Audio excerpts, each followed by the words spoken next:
আসসালামু আলাইকুম। ২০২৬ সনের জুন মাসে জাতীয় সংসদ নির্বাচন অনুষ্ঠিত হবে এমনটাই কিন্তু অন্তর্বর্তীকালীন সরকার ঘোষণা করেছে। তবে অন্তর্বর্তীকালীন সরকার এই ঘোষণাটি দেওয়ার পরে কিন্তু নির্বাচন প্রসঙ্গে বিভিন্ন আলোচক এবং বিশ্লেষক যারা রয়েছেন তারা বিভিন্ন ধরনের মতামত উপস্থাপন করা শুরু করেছেন। কেউ ওখানে বলছেন যে অন্তর্বর্তীকালীন সরকার যে সময়সীমা বেঁধে দিয়েছে সেই সময়সীমার পূর্বে তাদেরকে নির্বাচন দিতে হবে এবং এর পিছনে বিভিন্ন ধরনের কারণ বা যুক্তি তারা উপস্থাপন করছেন। আবার অনেকেই বলছেন যে সময়সীমা দেওয়া হয়েছে সেই সময়ে কিংবা এর পরবর্তী সময়ে অন্তর্বর্তীকালীন সরকার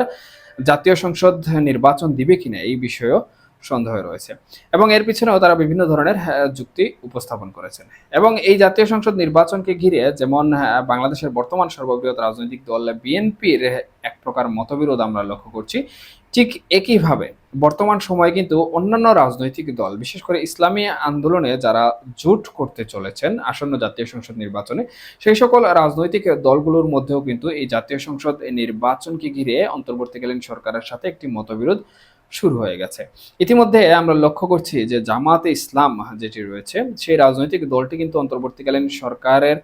কাছে অনুরোধ করেছে বা অন্তর্বর্তীকালীন সরকারের কাছে স্থানীয় সরকার নির্বাচন যেটি রয়েছে সেই স্থানীয় সরকারের নির্বাচন দেওয়ার দাবি করছে।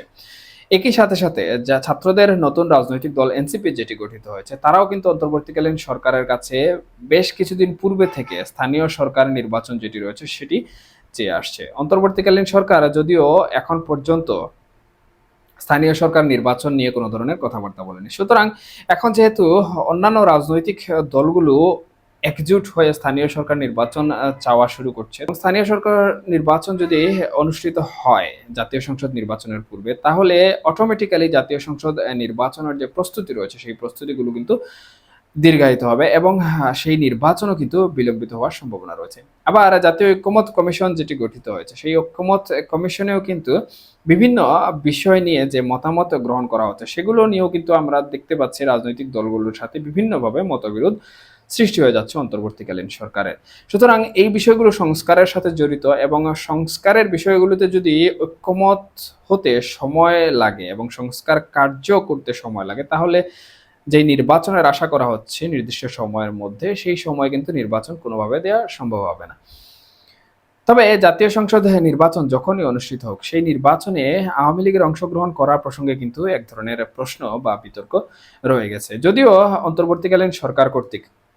বাংলাদেশ আওয়ামী লীগের কার্যক্রম নিষিদ্ধ করে রাখা হয়েছে এবং নিবন্ধনও স্থগিত করে রাখা হয়েছে, তবে অনেকেই মনে করছেন যে বাংলাদেশ আওয়ামী লীগ ভারতে অবস্থান করে এমন কোনো পরিকল্পনা করছে বা আন্তর্জাতিকভাবে এমন কোনো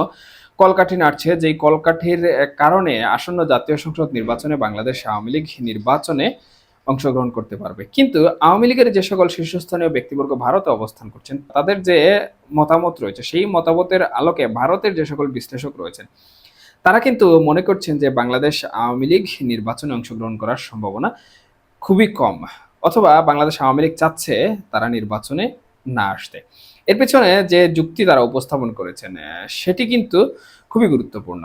এবং বাংলাদেশ আওয়ামী লীগ যদি নির্বাচনে অংশগ্রহণ না করে তাহলে বিশ্লেষকরা অর্থাৎ ভারতীয় যারা রাজনৈতিক বিশ্লেষক রয়েছেন তারা মনে করছেন যে একটি একতরফা নির্বাচন বাংলাদেশে অনুষ্ঠিত হবে। ইতিমধ্যে এডিটিভি লাইভ কিন্তু বিভিন্ন বিশ্লেষকদের কথা প্রতিবেদনে উল্লেখ করেছে এবং তাদের প্রতিবেদনগুলোতে কিন্তু স্পষ্টভাবে বলা হয়েছে যে আওয়ামী লীগকে যেভাবে ভোটাধিকার হরণকারী হিসাবে তকমা দেওয়া হয় কিংবা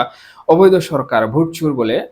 দাবি করা হয়, অন্যান্য রাজনৈতিক দলগুলো যেভাবে ফ্যাসিস্ট সরকার হিসাবে আওয়ামী লীগকে পরিচয় দিয়ে থাকে, ঠিক একইভাবে বাংলাদেশ আওয়ামী লীগও এমন একটি পরিকল্পনা করছে যেই পরিকল্পনার মাধ্যমে তারা নির্বাচনে অংশগ্রহণ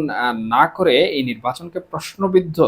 যেন আন্তর্জাতিক মহলে করতে পারে সেই ব্যবস্থা গ্রহণ করছে। এবং বিশ্লেষকরা আরও মনে করছেন যে বাংলাদেশ আওয়ামী লীগ যদি নির্বাচনে অংশগ্রহণ না করে তাহলে আন্তর্জাতিক মহলের যে লবিং তদবির রয়েছে সেই লবিং তদবির অন্তর্বর্তীকালীন সরকারের নির্বাচনের যে গ্রহণযোগ্যতা রয়েছে সেই গ্রহণযোগ্যতা নিয়ে প্রশ্ন ওঠানো শুরু করবে এবং পরবর্তীতে যে সরকার গঠিত হবে সেই সরকার গঠিত হওয়ার পর তারা এই নির্বাচনকে কেন্দ্র করে যেন ব্যাপক আন্দোলন গড়ে তুলতে পারে সেই সম্ভাবনা তৈরি করছে। সুতরাং এখানে বাংলাদেশ আওয়ামী লীগের নির্বাচনে অংশগ্রহণ করার সাথে